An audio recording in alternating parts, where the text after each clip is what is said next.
आ रहा है, आप लोगों ने वो होमवर्क करने का अवसर मिला? कहाँ से मिलेगा प्रभु जी? कल क्लास आपने लंबी खींच दी, फिर आपने प्रसाद खिला दिया, फिर बोले सो जाओ और 1:30 बजे सुबह उठा दिया। कौन पहली बार 1:30 बजे उठे हैं जीवन में? वाह! बाकी लोग क्या सोए नहीं है वो अलग बात है, तो बोलो सोने के बाद 1:30 बजे कौन उठे पहली बार? सभी लोग तैयार हुए टाइम पे, फिर इतना सब प्रोग्राम हो गया, होमवर्क का समय नहीं मिला, लेकिन फिर भी आप लोग आज करना जाके। कल हमारा शेड्यूल बड़ा लाइट है, केवल हम गोवर्धन की परिक्रमा करेंगे 21 किलोमीटर की, तो बड़ा लाइट शेड्यूल है। तो उसके हंस क्यों रहे आप लोग? आप लोग करना चाहते हैं ना? करना चाहते हैं तो हम लोग सुबह 2 सेशंस करेंगे, जिससे आपके शरीर को आराम मिले।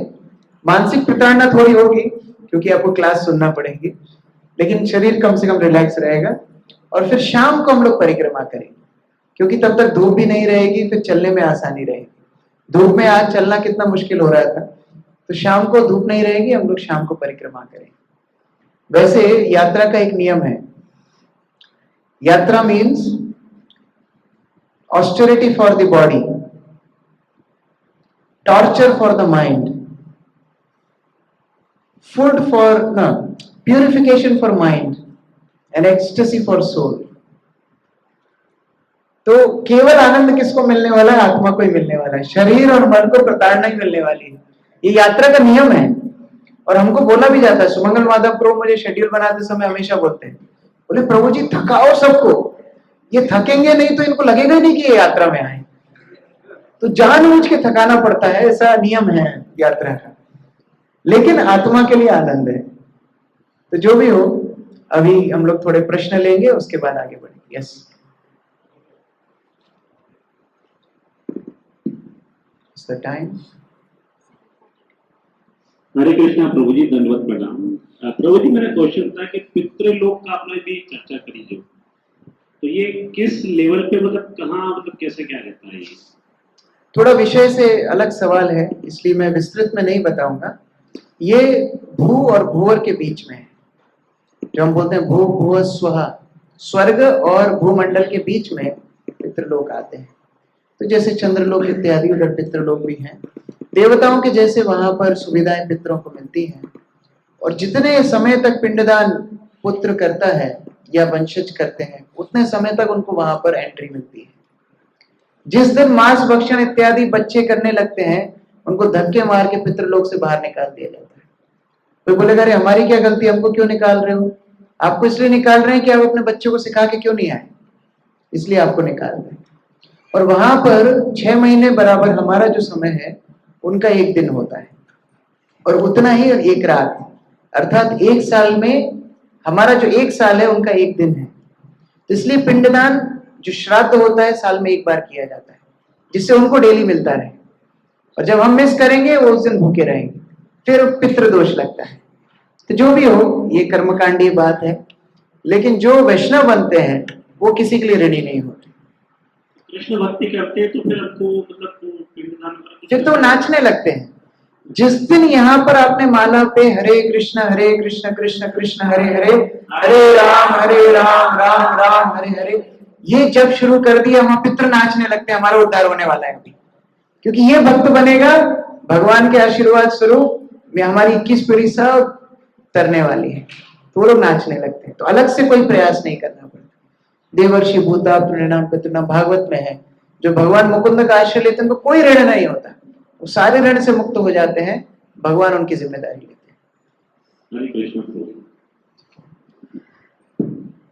हरे कृष्ण प्रभु जी, जैसा आपने बताया कि साधु गुरु और शास्त्रों का संग करना चाहिए भक्ति के लिए, तो कभी कभी कंफ्यूज होना, तो साधु और गुरु में क्या भेद हो सकता है? पढ़ाई किसे? साधु और गुरु में क्या भेद है? गुरु भी एक साधु है। उन साधुओं में से एक व्यक्ति आपके गुरु बन जाते हैं, जो आपको शिक्षा देते हैं, दीक्षा देते हैं। तो सभी साधु शिक्षा गुरु दीक्षा गुरु स्तर पे नहीं होते। फिर कुछ मित्र भी हैं, कुछ प्रेरणा देने वाले भी हैं, उनकी संगति भी जरूरी है। जैसा मैं बता रहा था 20 60 20, तो जो टॉप 20 हैं, उनमें से फिर आपके कुछ शिक्षा गुरु होंगे, आपके दीक्षा गुरु हैं, तो उस प्रकार से वो फिर गुरुजन हो जाते हैं। लेकिन फिर गुरुजन के अलावा जो वैष्णव आपको भक्ति में मदद कर रहे हैं, उनको फिर हम साधु बोलते हैं। पहले मतलब साधु संग होता है, फिर आगे जाकर के वो गुरु। हाँ हाँ, साधुओं में से ही एक वैष्णव आपके बाद में गुरु बनते हैं। तो उस तरह साधु संग, उसी में से एक व्यक्ति आपके गुरु बनते हैं। देखिए, बाकी साधु संग में क्या होता है, औपचारिकता नहीं है। भाई आज हम और आप साथ में यात्रा में आए हैं, कल हो सकता है आप दूसरी यात्रा में जाएंगे, मैं दूसरी यात्रा में जाऊंगा, ये विकल्प है। लेकिन गुरु के साथ विकल्प नहीं है। जैसे एक बार शादी हो गई तो बस डन, उसी तरह गुरु को एक बार दीक्षा हो गई तो बस डन। अभी ये विचार नहीं आ रहे वो गुरु जी ज्यादा अच्छे थे, ये गुरु जी, ऐसा नहीं। अभी दीक्षा हो गई, समर्पण कर दिया, बस फिर वो गुरु के साथ संबंध जन्मे जन्मे प्रभु से ही, उस तरह। शिक्षा गुरु के साथ भी वही संबंध है। ऐसा नहीं आज मेरे शिक्षा गुरु हैं, कल वो शिक्षा गुरु हैं, परसों नहीं। शिक्षा गुरु भी बड़ा गुरुत्वपूर्ण तत्व है। हम सबको बोल देते हैं हमारे शिक्षा गुरु हैं, नहीं, ऐसा नहीं। जिनकी बात आप मानते हो वास्तव में, वो बोल दे तो आप मानोगे, वो आपके शिक्षा गुरु है। और वो बदलते नहीं है कि आज कोई, कल कोई, परसों कोई नहीं। ऐड हो सकते हैं भक्ति जीवन में, हम जैसे जैसे आगे बढ़ते हैं और शिक्षा गुरु आपके ऐड हो सकते हैं, लेकिन शिक्षा गुरु स्थिर होते हैं। आपने बताया था कि हमें जो ग्रुपिज्म इस टाइप से नहीं करना चाहिए कि तरह की डिवोटीज अलग हो गए, बट यह बाद में आया कि जो सजाती है भक्त लाइक माइंडेड, उनका संग करना चाहिए। हाँ, वो व्यक्तिगत रूप से, लेकिन सामाजिक स्तर पर नहीं, कि हमारा प्रसाद भी अलग हो रहा है, हमारा उठना बैठना भी अलग हो रहा है, हम पूरे ही अलग रहते हैं, यात्रा के बीच में अलग यात्रा चल रही है, वो नहीं। हमारा सजातीय संगति मतलब हम रहेंगे सबके साथ, लेकिन फिर हार्ट शेयर करना, बातचीत करना, ये तो सबके साथ नहीं कर सकते हैं। तो वो कुछ वैष्णव चुनिंदा होते हैं जिनके साथ हम अपनी बात बोल सकें, अपनी बातें शेयर कर सकें, उनसे मार्गदर्शन ले सकें, वो सजातीय संगति। हरे कृष्णा गुरु। यस।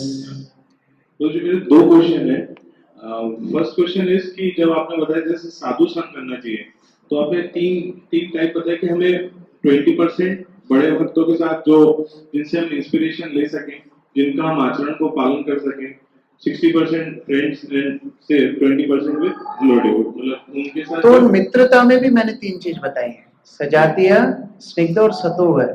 मित्र भी सतोवर होने चाहिए जो प्रेरणा दें। जी, बट प्रभु जी कभी कभी ऐसा हो जाता है कि हम चाहे किसी भी स्तर के व्यक्ति के साथ हम संग करते हैं, तो हमारे अंदर एक जेलिसी की भावना भी आने लगती है। जैसे मान लीजिए वो एक तरह की ऑस्टेरिटी को पालन कर रहे हैं, बट हम उस चीज को पालन नहीं कर रहे। हो सकता है due to our body, due to our mind, due to our circumstances, but कभी कभी वो सिचुएशन आ जाता है कि वो जेलिसी आने लगती है। वेरी गुड, आपने बीमारी पकड़ ली। यही बीमारी के लिए तो हम यहाँ पर हैं। कृष्ण से जो द्वेष था, कृष्ण से जो ईर्ष्या थी, वही ईर्ष्या जीवों से हमारी होती है। वो वास्तव में कृष्ण की ईर्ष्या है। हम लोग जब प्रवचन में सुनते हैं ना, हम कृष्ण से द्वेष करके आए, तो लोग बोलते हैं अरे हम तो नहीं करके आए, आप करके आए होंगे। वास्तव में वो कृष्ण से जो ईर्ष्या द्वेष थी, वही तो भक्तों में दिख रही है, और इसी को हमको शोधन करना है। तो अगर बीमारी पकड़ में आ गई तो उससे अच्छी बात और क्या है। ये समझ गए कि हमारे अंदर वो ईर्ष्या भाव है, तो फिर विनम्रता आनी चाहिए कि देखो वो भक्त कितना मुक्त है ईर्ष्या से, मैं कितना डूबा हुआ ईर्ष्या से, इसलिए मैं उसकी बराबरी नहीं कर सकता। वो ईर्ष्या आने से ये विनम्रता आनी चाहिए कि भले मैं उसके समान बोल लूं, भले मैं उसके समान गा लूं, भले मैं उसके समान हजारों लोगों को इकट्ठा कर लूं, लेकिन क्योंकि मेरे अंदर ईर्ष्या है, उसके अंदर ईर्ष्या नहीं है, इसका मतलब मेरे से श्रेष्ठ भक्त है। ये विनम्रता आनी चाहिए। एक और क्वेश्चन था प्रभु जी, टॉलरेंस के बारे में। आपने बताया कि गुरु का सबसे पहला साइन होता है टॉलरेंस। साधु का। साधु का। So how to be tolerant? How to start? How to begin this process of tolerance? मतलब हमको हर सिचुएशन में ये तो टॉलरेट करना होता है, तो कैसे? इसके लिए कोई पीपीटी सेमिनार नहीं है, ये आपको रोज करने का अवसर भगवान देंगे। लिफ्ट नहीं चल रही है, चढ़ के जाओ, टॉलरेट करो। प्रसाद में लेट हो गया, टॉलरेट करो। किसी ने कुछ बोल दिया, टॉलरेट करो, प्रयास करो। और गुरु महाराज ये भी बोलते थे कि चलो ठीक है आज नहीं कर पाए, लेकिन जब ये चेतना आई कि हम उससे गलती हो गई, फिर जाके कम से कम क्षमा मांगनी चाहिए। ये भी हमारी सहिष्णुता को बढ़ाता है। मान लो आज कोई स्थिति आई, हमने प्रतिकूल उत्तर दे दिया, जो मन में आया वो बोल दिया, फिर इतनी साहस भी होना चाहिए कि जाके क्षमा मांगे। तब जाके अगली बार जब वो स्थिति आएगी तो सहिष्णुता बढ़ जाएगी, अरे इससे अच्छा मैं सहन कर लेता हूं, मैं प्रतिकूल प्रतिक्रिया नहीं देता। तो कम से कम ये प्रयास करना चाहिए, या तो हम टॉलरेट करें और ना हो तो कम से कम जाके उसको सुधार करें। मिस्टेक करना, गलती करना सबके लिए स्वाभाविक है, लेकिन कौन उस गलती को सुधारता है ये गंभीरता को दर्शाता है। Thank you, Guruji. Hare Krishna. Aniket Prabhu. Okay, Paramvir Prabhu पूछो। हरे कृष्ण प्रभु। तो शायद मेरे से त्रुटि हो रही है, मैं प्रश्न पूछ रहा हूँ मैं। पर पहले जब मैं स्कूल से नहीं जुड़ा था तब मैं जैसे मध्वाचार्य से गुड़िया से नहीं था, तो कुछ निम्बाकाचार्य से कुछ चीज़ों जैसे आत्मा की खुराक होती है, कुछ आध्यात्मिक ज्ञान, उनसे कुछ सीखा मैंने। और जैसे सांदीपनी आश्रम है उज्जैन में, तो वहाँ पर वल्लभाचार्य जो पुष्टि मार्ग से हैं, उनके 73rd बैठक है, तो उनके बारे में कुछ गूगल सर्च किया था, तो गुरु में उनसे कुछ सीखने को मिला। तो उनसे कृतज्ञता रखनी चाहिए। और अब की स्थिति में जैसे कृतज्ञता अब तो मैं उनको नहीं सुनता, अब तो उनके बारे में नहीं पढ़ रहा हूँ, लेकिन पूर्व में पढ़ा है, तो कुछ थोड़ा बहुत उन्होंने भी मुझे हेल्प की थी उस समय। तो अभी मैं उनको कैसे देख सकता हूँ, मतलब उनसे।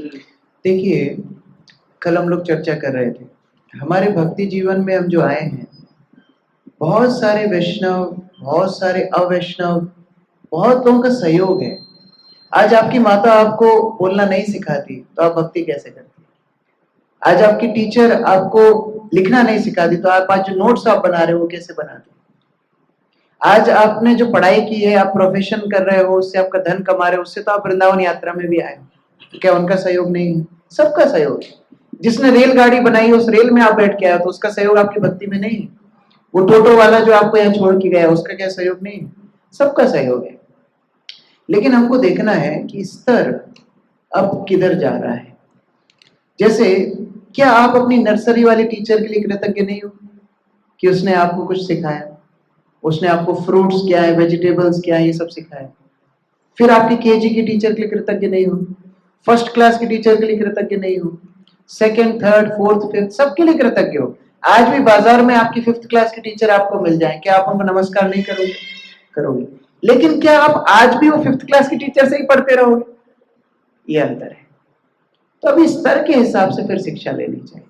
हमको बहुत भक्तों ने मदद की, बहुत संप्रदायों ने मदद की। मैं खुद पुष्टि मार्ग में पहले जुड़ा था, बहुत जगह जुड़ा हम लोग, लेकिन अब जो गौड़ी सिद्धांत में आ गए हैं, जो स्वयं श्री चैतन्य महाप्रभु द्वारा प्रणीत है, अब फिर बैक जाने की आवश्यकता नहीं। अब यहाँ पर ऐसा क्या है जो नहीं मिल रहा है, इसलिए बैक जाने की जरूरत नहीं। लेकिन सम्मान सबका करना है, कृतज्ञता सबके लिए रखनी है। जिन जिन्हें मदद की है सबके लिए कृतज्ञता रखो। लेकिन शिक्षा सती नारी की तरह होना चाहिए। ये नहीं कि आज एक पति के पास दूसरे पति के पास, नहीं, वो नहीं होना चाहिए। तो ये दो विषय हैं। जैसे कल हम बात कर रहे थे कि भक्ति प्रारंभ होने के क्या कारण हो सकते हैं, तो उसमें आपने एक प्रमुख कारण बताया होगा कि भक्तों की कृपा से हमको मिलती है भक्ति। उसमें हमने मतलब मैंने कारण लिखा था कि हमारे पूर्व जन्म की जो संचित You can show devotees. हमारे जो पूर्व जन्म के जो संचित भक्ति है, उसके कारण भी हमको भक्ति मिलती है। जैसे हमने सुना अज्ञात सुकृति, तो जैसे हमने सुना भी है कि भक्ति कभी छीन नहीं होती है। हमने आज जो भक्ति किया है, जन्म जो किया है, अगले जन्म में वो वहां से आगे से स्टार्ट होगी। तो इसको लेकर आपने हालांकि आज बात की है पौराणिक कृपा करके जो आपने बात किया है, तो ये इसका एक कारण रहेगा ना कि पूर्व जन्म में हमारे हमने जैसी भक्ति आज किया होगा तो हमको इस जन्म में उसका अवसर उससे आगे के लिए। लेकिन शुरुआत कैसे हुई? शुरुआत हुई महत कृपा से। किसी भी जन्म में शुरू हुई, वहां शुरू कैसे हुई? वो महत कृपा से शुरू हुई। हो सकता है आपका 95% भक्ति आपने पिछले जीवन में कर लिया, उसकी वजह से आप इस्कॉन में आ गए, तुरंत आप भक्त बन गए, तुरंत आप गंभीर बन गए। लेकिन वो 95% जो पूर्व जन्म में किया था, उसकी शुरुआत कहाँ से हुई थी? वो महत कृपा से हुई थी। तो हम हो सकता है अभी बोल रहे हैं कि हाँ पूर्व जन्म की भक्ति से अब कंटिन्यू कर रहे हैं, लेकिन जो भक्ति की शुरुआत जीवात्मा की भौतिक संसार में बद्ध अवस्था में हुई, वो कहाँ से हुई? वो हुई महत कृपा से।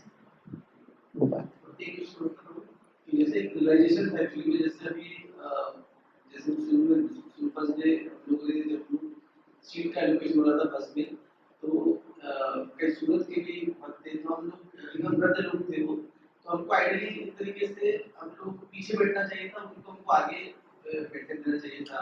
इवन बड़े लोग भी थे और हमारे अंदर पूरी कहीं ना कहीं जो जोन है, कंफर्ट जोन है, हालांकि हमने तो सोचा ही नहीं, बाद में हमको रियलाइज हुआ कि हमने गलती किया, और ये स्तर बहुत मतलब हमको इससे सीखना चाहिए। जैसे अभी प्रभु का प्रश्न था, जय प्रभु का, इससे हमको विनम्र होना चाहिए। भक्ति निराशा का पथ है ही नहीं प्रभु जी, भक्ति में निराशा कभी नहीं होनी चाहिए। भक्ति आशा का पथ है, it's a path of hope. तो गलती होती है, हम सीख के और आगे बढ़ते हैं, ठीक है, नहीं हुआ अगली बार हम ध्यान रखें। ये होप, ये मार्ग ही ऐसा है, प्रोत्साहन का मार्ग है। जितना गिरेंगे फिर चढ़ के, विश्वनाथ चक्रवर्ती ठाकुर उदाहरण देते हैं, बच्चा चलना सीखता है, भूमि पे गिरता है, फिर भूमि का सहारा लेकर ही खड़ा होता है, फिर चलना सीखता है। तो हम भक्ति में गिरते हैं, फिर भक्ति का सहारा लेके फिर खड़े होते हैं, फिर आगे बढ़ते हैं। तो ये अनुभवों से हम सीखते हैं, सारी बातें किताबों में नहीं लिखी हुई। जो हम महान वैष्णव से सुनते हैं, गुरु महाराज से सुनते थे, तो उनके मुख से जो वाक्य निकलते थे, ऐसा लगता था सिंपल प्रवचन दे रहे हैं, लेकिन आज भी उन वाक्यों को जब स्मरण करते हैं लगते नहीं वो साक्षात्कार थे, वो हृदय में प्रकाशित हुए हैं। तो ये कैसे होता है? ये समय के साथ ये अनुभव इकट्ठे होते हैं। इसलिए भक्ति में ये अनुभवों को बटोरना है कि ठीक है, गलती हो गई, अब आगे से हम इस तरह करेंगे। अच्छा ठीक है, यहाँ लेके फिर माताओं के पास जाएंगे। गुरु जी, जैसे आपने भी बताया साधु संत के बारे में सम्यक रूपेण दैट हमको एक्सप्लिसिटली इम्प्लिसिटली एक्सटर्नली पूरा उनको फॉलो करना है। बट अभी जो प्रेजेंट कंडीशन देखते हैं उसमें वो जो आदत को कहने वाला कॉन्सेप्ट है, वो लगता है कि whatever we like we follow, whatever we don't like simply disregard that particular. तो इसके प्रति जो सिंसियरनेस, जो सिंसियरिटी आनी चाहिए, जो कंसिस्टेंसी आनी चाहिए लॉन्ग टर्म, उसको कैसे एम करें? What should be the plan of action? देखो, भगवत गीता में भगवान फ्लो ऑफ एक्टिविटी बताते हैं। फ्लो ऑफ एक्टिविटी क्या है? मन इंद्रियों को नियंत्रित करता है और इंद्रियां मन बुद्धि से संचालित होता है। ये क्रम है जो सही क्रम है। अभी इंद्रियां इधर उधर भाग रही हैं, जो आप बोलो सिलेक्टिव अप्रोच। क्यों? क्योंकि मन संयमित नहीं। क्यों? क्योंकि बुद्धि सशक्त नहीं। तो हमको बुद्धिकरण करना है, बुद्धि का शक्तिकरण करना है। अपने आप को ये समझाना है कि whom we are cheating ourselves। हम ऐसा करके धोखा किसको दे रहे हैं? इसमें लॉस किसका है? भक्ति सिद्धांत सरस्वती उदाहरण देते हैं कि एक बार एक व्यक्ति एक लोहार के पास गया कि लोहे की अलमारी बना। उस व्यक्ति ने बोला ठीक है, मैं इतने दाम में लोहे की अलमारी बनाऊंगा। तो उस व्यक्ति ने पैसे बचाने के लिए सबसे सस्ता ग्रेड का लोहा खरीद के लेके आया। उस लोहाकार का क्या है, उसने उस सस्ते ग्रेड की अलमारी बना के दे दी। नुकसान किसका हुआ? क्योंकि अलमारी तो तुमको ही यूज करनी है, तो नुकसान तुम्हारा ही हुआ। तो ये बुद्धिकरण करना आवश्यक है। रिमाइंड योरसेल्फ कि मैं किसको चीटिंग कर रहा हूं? मैं अपने आप को चीटिंग कर रहा हूं। So become like a child, एक शिशु जैसा व्यवहार करिए।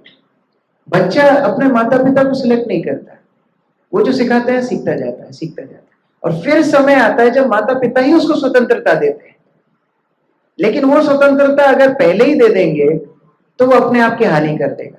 मान लो छोटे से बच्चे को आप किचन में छोड़ के चले जाओ, गैस ऑन कर दो, सामान ले जाओ, भाई तू तेरी कुकिंग खुद कर लेना, क्या करेगा वो? अपने आप को हानि पहुंचा लेगा। लेकिन वही स्वतंत्रता माता पिता बच्चों को बड़े होने के बाद क्यों देते हैं? क्योंकि उनको भरोसा है, अब मैंने इनको इतना तैयार कर दिया है कि अभी अपना ध्यान रख सकते हैं। तो उसी तरह उस समय का प्रतीक्षा करनी चाहिए। प्री मैच्योर डिलीवरी जिन बच्चों की होती है जिंदगी भर बीमार रहते हैं। So don't become a pre mature child. तैयारी ऐसी रहनी चाहिए कि पहले हम सम्यक रूप से पालन करें और फिर वो समय भी आएगा जब स्वतंत्रता मिलेगी। देखो, भगवान ने नारद मुनि को कितनी स्वतंत्रता दे रखी है। कहीं भी जा सकते हैं, किसी भी लोक में प्रवेश कर सकते हैं, किससे भी बात कर सकते हैं। किसी भी जाति, मतलब सांप तक को भक्त बनाया। मतलब कितना भगवान ने स्वतंत्रता दी। क्यों दी है? क्योंकि उस परीक्षाओं में वो खरे उतरे हैं। भगवान ने जितनी परीक्षाएं ली, खरे उतरे, तो भगवान ने बोला हाँ अब इसको स्वतंत्रता दे दीजिए। उसी तरह वैष्णव भी हमको उस स्तर पे देखना चाहते हैं, लेकिन शुरुआत में ये नहीं करना। शुरुआत में करेंगे तो हम बहुत कुछ खो बैठे। सो convince yourself intellectually by regular hearing and reading. It's very important. ठीक है, माताओं से फिर इधर आए। हरे Krishna. I have two questions. एक आज की क्लास की और एक कल की। आज की क्लास का क्वेश्चन था कि साधु बहुत ज़्यादा सहनशील होते हैं, टॉलरेंट होते हैं, लेकिन मेरा एक क्वेश्चन है कि हमको किस हद तक सहन करना चाहिए? जैसे जिस हद तक हम वैष्णव बनना चाहते हैं उस हद तक हमको सहन करना चाहिए, लेकिन मैं समझ गया, लेकिन अपने स्तर के हिसाब से। मान लो हमारा स्तर उतना उन्नत नहीं है, लेकिन हम अनुकरण कर रहे हैं उन्नत भक्तों का, तो हमारी बैंड बज जाएगी। राधानाथ स्वामी महाराज प्रवचन में बोलते हैं, अगर आप गोस्वामियों का अनुकरण एक दिन भी करोगे तो आप मर जाओगे, डाई। क्योंकि वो जिस विरक्त चरित्र को निभाते थे, जीते थे, हम एक दिन भी नहीं रह सकते उस तरह। तो अपने स्तर के हिसाब से धीरे धीरे करना चाहिए, लेकिन what is the limit? Sky is the limit. जितना महान वैष्णव बनना चाहते हैं उतना सहनशील बनना पड़ेगा। क्या गुरु हमको सहन नहीं कर रहे हैं? हम इतने वचन दिए गुरु के सामने, फिर पालन नहीं करते हैं, फिर भी गुरु हमको त्याग नहीं करते। उनकी सहनशीलता कितनी होगी? दीक्षा के समय हम नियम लेते हैं, लेकिन गुरु उससे बड़ा नियम लेते हैं। गुरु नियम लेते हैं, गुरु टेक्स अ वाव कि मैं इस जीव का उद्धार करूंगा, चाहे जितने जन्म ले ले मैं उद्धार करूंगा। कितना सहन करते हैं, इसलिए वो उस पदवी पर है, महाभागवत। तो जितना हमको बड़ा वैष्णव बनना है उतना सहन करना है, लेकिन क्रमबद्ध हो, धीरे धीरे धीरे धीरे।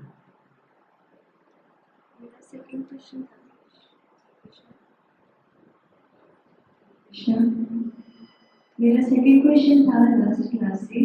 आपने बताया था कि हमें अगर हमारी वैष्णव में बहुत ज़्यादा श्रद्धा होती है तभी हमें बहुत अच्छे से भक्ति मिलती है। तो आजकल का जो टाइम है उसमें मतलब जेन्युइन वैष्णव अभी नहीं मिल पाते हैं, जिसके साथ हार्ट शेयर करें। कभी हो सकता है कि वो हमें जज कर रहे हो, और हो सकता है कि वो हमारी ही शेयर की बातें दूसरों के साथ स्प्रेड कर ऐसा सोचते हैं। तो किस तरह के वैष्णव पे हम श्रद्धा करें?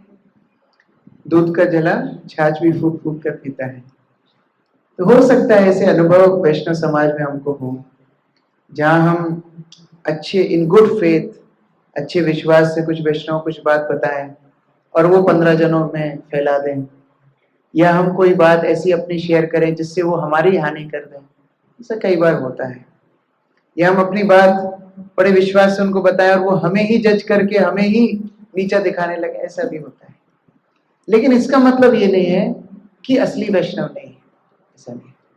इट्स जस्ट दैट हमें उनका अन्वेषण करने की आवश्यकता है, और उससे भी बेहतर होगा कि हमें भगवान के सामने जाके प्रार्थना करना चाहिए। मैं अभी प्रवचन में बता रहा था कि कैसे महान महान वैष्णवों ने भगवान से ही मांगा है कि भगवान आप भक्त संग दे दीजिए, वो भगवान के ऊपर छोड़ दिया, तो भगवान ने उस तरह के वैष्णवों को भेजे। तो उसी तरह भगवान को प्रार्थना करनी चाहिए, भगवान please give me good association, मुझे अच्छे भक्तों की संगति दीजिए। ये हर रोज मांगना चाहिए। और जब हम इस तरह प्रार्थना करेंगे तो भगवान हमको उस तरह वैष्णव की संगति देंगे। He will make those Vaishnavas visible in our lives. वो है, लेकिन वो प्रकट हो जाएंगे कि हाँ ये वैष्णव के साथ आप मित्रता कर सकते हैं। तो उस तरह भगवान को प्रार्थना करनी चाहिए।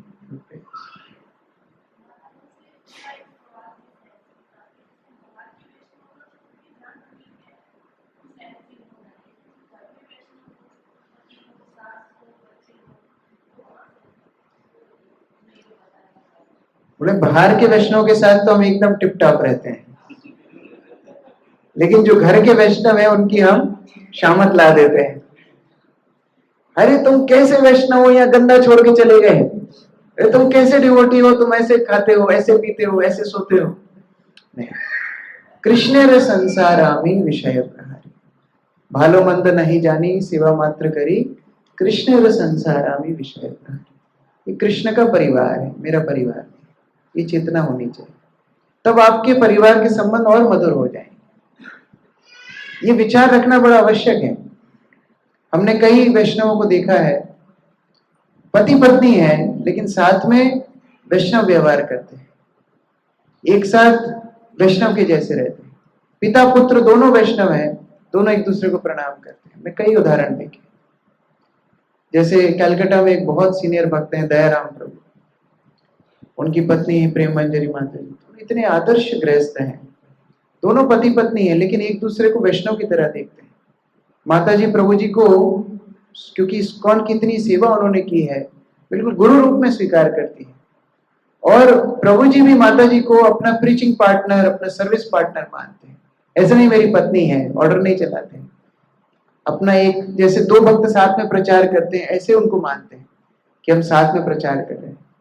तो ऐसे आदर्श उदाहरण हमारे सामने हैं, और इससे संबंध और मधुर हो जाते हैं। ऐसे संबंधों से आप देखेंगे कि आपकी घनिष्ठता और बढ़ जाएगी, आपकी कृष्ण चेतना में मदद मिलेगी।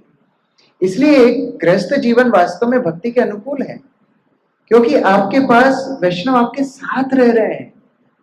ऐसा सौभाग्य कहाँ मिलता है, आपको प्रेरणा दे रहे हैं। जैसे यहाँ कई परिवार हैं एक साथ भक्ति कर रहे हैं, जैसे यामिनी माता जी हैं, भूमिका माता जी हैं, उनकी मम्मी उनको उठाती है मंगला आरती के लिए सुबह 4 बजे। तो सबकी साधना में देखता हूँ एक जैसी, 4 बजे वेकअप, 16 माला कंप्लीट एक साथ। जैसे यहाँ जय माता जी, अनिकेत प्रभु और माधुरी माता जी, तो माता जी इन दोनों को उठाती है, तो एक साथ में साधना होती है, एक साथ वेकअप टाइम होता है, एक साथ जब कंप्लीट होता है, इनका थोड़ा लेट होता है, तो इस तरह एक साथ होती है। तो कहने का तात्पर्य, जब एक दूसरे को वैष्णव रूप में देखेंगे तो क्या होगा, भक्ति में मदद मिलेगी। लेकिन उन्हीं के साथ आप व्यवहार दुर्व्यवहार में बदल देंगे तो आपको मदद नहीं मिल पाएगी, आप खुद उसको खो दोगे, वो अवसर को खो दोगे। आपको भी वो फिर परिवारजन के जैसे ही देखेंगे, वैष्णव की तरह नहीं देखेंगे। तो अगर वो वास्तव में मदद चाहिए तो संबंधों में वैष्णवता लाए, और उसका सबसे प्रैक्टिकल सॉल्यूशन है परिवार को एक साथ बैठ करके हरि कथा सुनना चाहिए। ये नहीं होता है, परिवारजन मंदिर जाएंगे 1 घंटा ड्राइव करके, लेकिन साथ में बैठ करके कीर्तन नहीं करेंगे। ये करना बड़ा आवश्यक है। Family who praise together stage together. तो एक साथ में कीर्तन करना, हरि कथा सुनना परिवार के लिए बड़ा आवश्यक है। कई वक्त ऐसा करते भी हैं। मैं अभी साउथ अफ्रीका गया था, वहां पर कई परिवार शाम के साथ एक साथ बैठते हैं, नरसिंह आरती करते हैं, 10 मिनट प्रभुपाद की पुस्तक, 15 मिनट एक साथ स्पेंड करते हैं, और उनके संबंध अपने आप मधुर हो रहे हैं। तो ज्यादा समय नहीं, लेकिन कम से कम 15 मिनट 20 मिनट परिवार के जनों को एक साथ आना चाहिए। अमेठी में एक बड़ा सुंदर परिवार है, हम उनके घर में गए थे। वो पूरे परिवार में, हमें नहीं, 4 ब्रदर्स, 4 भाई हैं, उनकी पत्नियां, देवरानी जेठानी, उनके बच्चे, वो पूरा परिवार अपने आप में मंदिर है। वो एक साथ उठ के मंगल आरती करते हैं, एक साथ उनकी भागवत क्लास होती है, फिर एक साथ वो लोग संध्या आरती करते हैं। तो उनके घर में रह के ऐसा लग रहा था कि ये तो मंदिर ही है। यही प्रभुपाद का उद्देश्य है, हर घर मंदिर बन जाए। तो वो उद्देश्य हमको जानना चाहिए। Anyone else? कोई और माता का प्रश्न?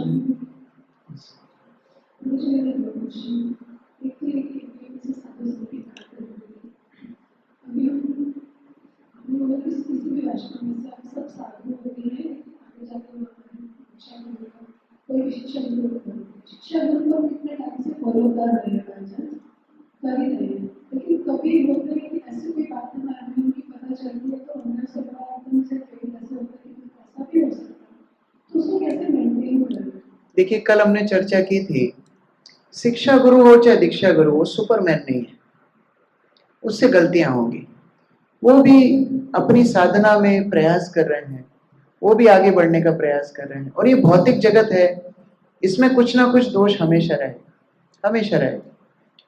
केवल एक व्यक्ति ऐसे हैं जो कभी अपने पद से च्युत नहीं होंगे, वो है इस डिवाइन ग्रेस एसी भक्ति वेदांत स्वामी श्रील प्रभुपाद। वो कभी अपने, वो जिस स्थान पे बैठे हैं वो वहीं पर बैठे रहेंगे, आ जाओ आप 10,000 साल बाद आओ, वहीं बैठे मिले, तो वो कभी अपने पद से च्युत नहीं होंगे। लेकिन बाकी सबके अंदर कुछ ना कुछ दोष हो सकते हैं। तो ऐसे समय में वरिष्ठ भक्तों का सहारा लेना चाहिए, वो संशय को दूर करना चाहिए, मन में नहीं रखना चाहिए अरे हमने अपने शिक्षा गुरु में ये देख लिया, उनको हम फॉलो नहीं करेंगे।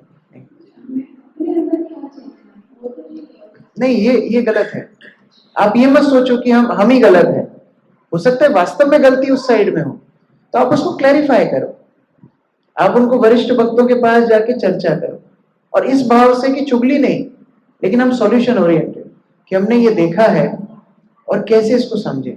तो उसमें दो संभावनाएं हैं, या तो वो ऐसा देखा होगा जो जिसका स्पष्टीकरण किया जा सकता है। जैसे एक भक्त हमारे साथ ट्रेवल कर रहा था, वो एक दिन हमको बोला कि गुरु महाराज अपनी 16 माला जप नहीं करते। उसको बोला पागल, कितने बजे उठा था तू सुबह? बोला मैं 6 बजे सो के उठा था। 6 बजे गुरु महाराज मंगला आरती के पहले 16 माला जप करते हैं, अगर 2-2:30 बजे उठेगा देखना गुरु महाराज जप करते। तो स्पष्टीकरण हो गया। लेकिन कई बार हो सकता है वास्तव में समस्या हो, तो फिर वो वरिष्ठ भक्त उन भक्त से बात कर सकते हैं कि प्रभु जी शायद इस क्रिया की वजह से बाकी भक्त कंफ्यूज हो रहे हैं, तो आप थोड़ा ध्यान रखिए। दोनों में हमारी संस्था के लिए लाभ है, तो इसलिए ये चर्चा होनी आवश्यक है, ये प्रश्न पूछना चाहिए।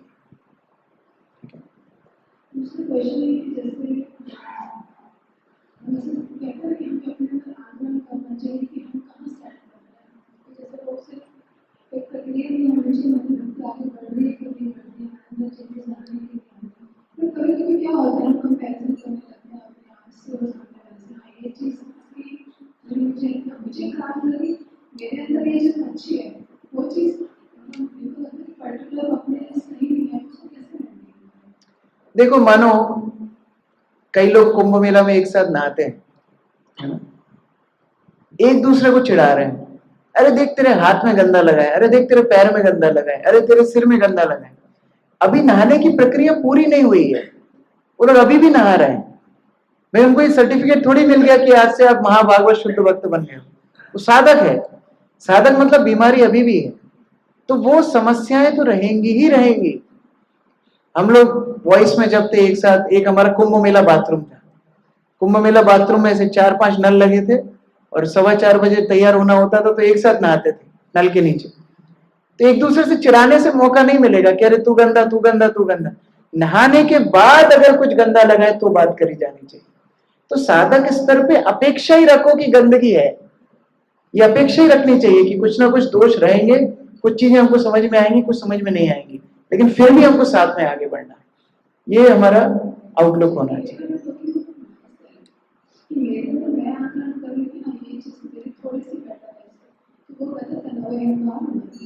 मार्गदर्शन लेना चाहिए, सबसे अच्छा ये है। अगर हमारे अंदर हमको कोई दोष या गुण भी दिखाई दे रहे हैं, जाके मार्गदर्शन लेना चाहिए। कोई हमारे शिक्षा गुरु ऐसे होना चाहिए जिनको हम बताएं कि हमारे अंदर ये भूचाल चल रहा है, ये सारी समस्याएं आ रही हैं, कैसे इससे डील करें। तो वो मदद करेंगे उससे बाहर निकलने, वो मदद करेंगे उसको सही दृष्टि में देखने की।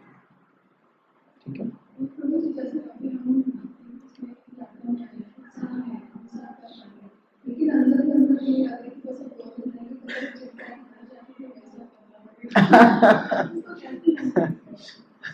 एक भक्त थे कोटा में, कोचिंग अटेंड कर रहे थे IIT JEE की, और इतना कठिन पढ़ाई होती थी कि कोई छुट्टी वुट्टी कुछ नहीं मिलती थी।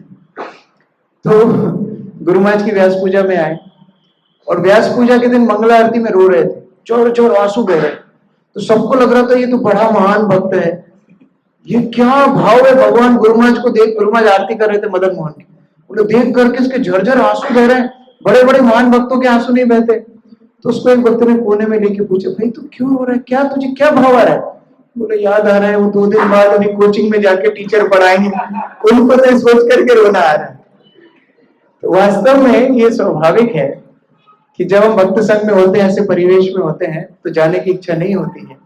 लेकिन फिर इससे ये कल्पना करना चाहिए कि हम जो साधन भक्ति कर रहे हैं इसी के लिए तो कर रहे हैं कि अंत में शाश्वत रूप से भगवान के धाम में चले जाए, तो उसी के लिए हमारी साधना है। तो जब वापस जाए तो उतनी गंभीरता से वो साधना भी करनी है, जिससे भगवान और अवसर दें, और एक बार तो ऐसा अवसर दें कि परमानेंट अपने धाम में विदाउट एनी ब्रेक हम वहीं पर रह करके भगवान की सेवा करें।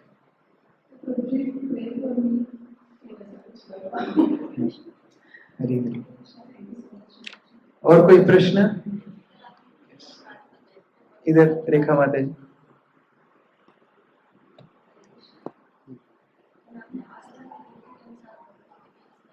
माइक पे बोलिए।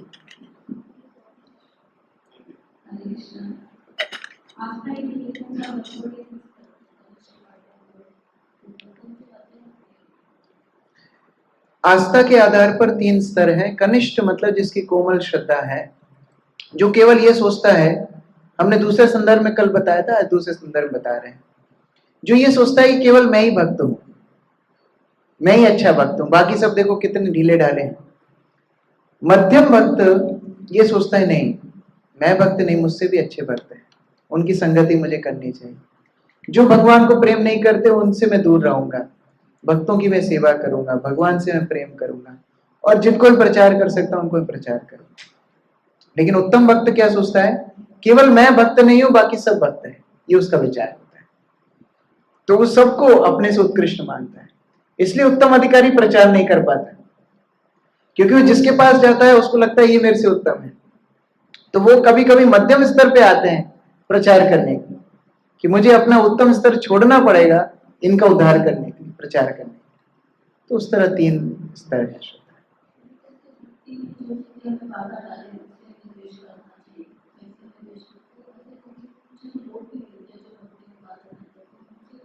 लोगों से द्वेष नहीं करना, अगर रखना है तो डिस्टेंस रख सकते हैं, थोड़ा दूर रह सकते हैं कि ठीक है जितना काम है उतना काम करेंगे, संगति नहीं लेंगे।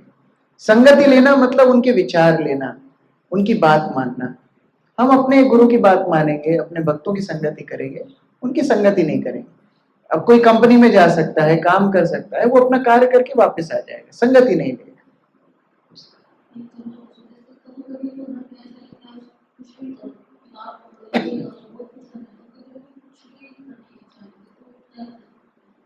ये हमारी आसक्तियां हैं, हमको केवल उसको रेगुलर करते रहना है। जैसे जैसे करते रहेंगे ये ग्राफ स्टेबल होता है। गुरु महाराज बहुत अच्छा उदाहरण देते थे, कोई भी चीज वेव्स में जाती है, जैसे इलेक्ट्रोमैग्नेटिक वेव्स होती हैं, तो ऊपर जाती है नीचे जाती है, ऊपर जाती है नीचे जाती है, लेकिन उसकी गति कहाँ है, सामने की ओर। यद्यपि ऊपर नीचे जा रही है लेकिन गति कहाँ है, सामने की ओर गति है।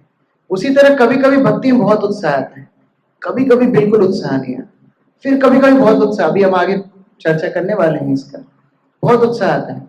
लेकिन अगर हम कंटिन्यू रखेंगे तो गति हमारी कृष्ण की ओर जा रही है, और धीरे धीरे हम देखेंगे उठाव और चढ़ाव ये कम होते जाएंगे और स्थिरता आती जाएगी, तो भक्ति में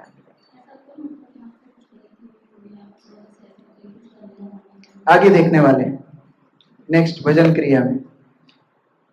और कोई प्रश्न? वाह, प्रसाद तो आ गया ना।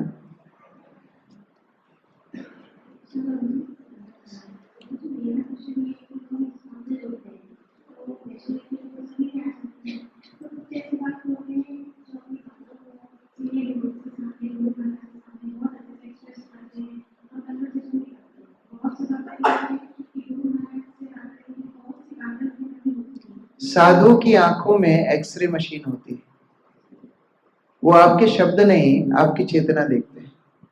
हमने कई बार ये गुरु महाराज के चरित्र में भी देखा, गुरु महाराज जब किसी को देखते थे वो पूरे स्कैन कर लेते थे।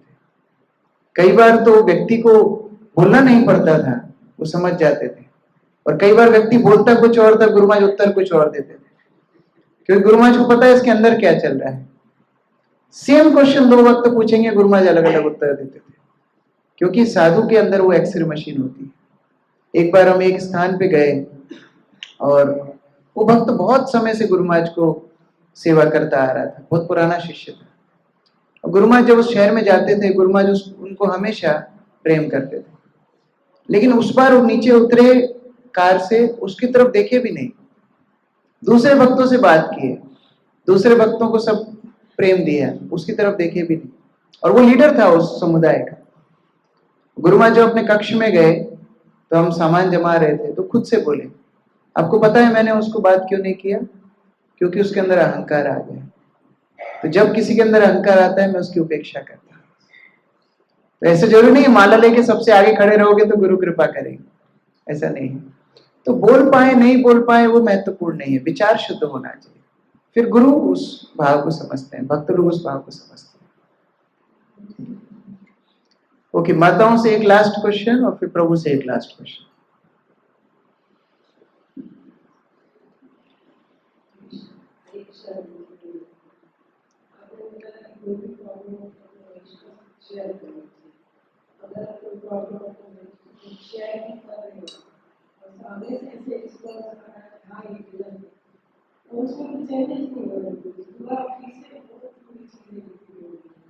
चेंजेस मतलब किधर, बाहर या हमारे अंदर? मतलब बाहर संस्था के रूप से। देखिए, हर चीज हम बदल नहीं सकते, हम अपना काम कर सकते हैं, क्योंकि एक ही व्यक्ति जो कंट्रोल में है वो है भगवान श्री कृष्ण। उनकी इच्छा से ये सब कुछ चल रहा है। वो जब किसी को कीर्ति महिमा देना चाहते हैं उसको बढ़ा देते हैं, कहां से उठा करके रख देंगे समझ में नहीं आएगा। और जब वो किसी को गिराना चाहते हैं 1 सेकंड में गिरा देते हैं। भगवान किसी को देना चाहते हैं, चल तू ले ले, नेम फेम ले ले। गिराना है तो 1 सेकंड भी नहीं लगेगा, उसको सब थू थू करने लगेंगे।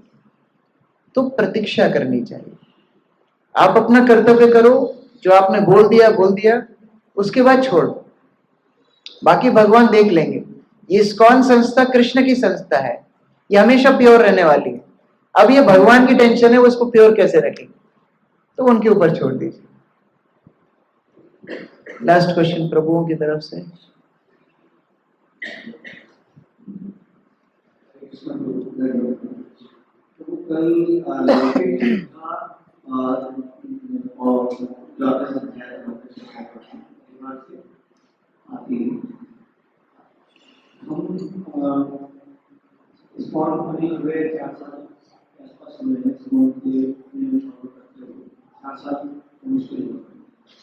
तो लौकिक शिक्षा श्रद्धा जो थी वो है, और अभी शास्त्रीय श्रद्धा बढ़ रही है।